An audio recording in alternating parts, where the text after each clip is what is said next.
काल शिर्डी येथे राष्ट्रवादी काँग्रेस पक्षाच्या शिबिरात धनंजय मुंडेंनी वक्तव्य केले की पहाटेचा शपथविधी हे एक षडयंत्र आहे, या शपथविधीला जाऊ नका असं मी अजितदादांना सांगितलं. हे संपूर्णतः सपशेल खोटं आहे. त्यांनी त्या बाबतीत दाखला दिला आहे की सुनील तटकरे त्या वेळेला बरोबर होते. सुनील तटकरेंनी या संदर्भाचा खुलासा करणे गरजेचं आहे.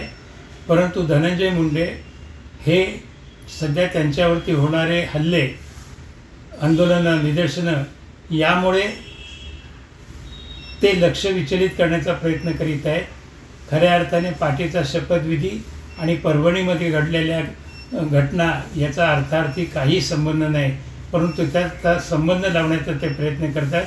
त्याचा बळी मी जातो असं सांगतायत, परंतु त्याचा काही संबंध नाही.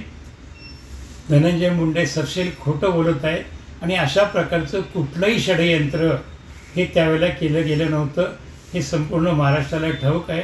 आज 5 वर्षानंतर ही गोष्ट धनंजय मुंडे उघड करतायत. यावरूनच त्याच्यामध्ये किती तथ्य आहे हे समजते.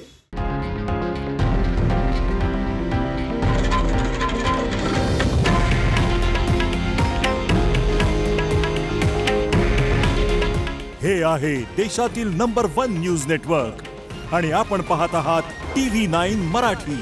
काळजी तुमची, हित महाराष्ट्राचं.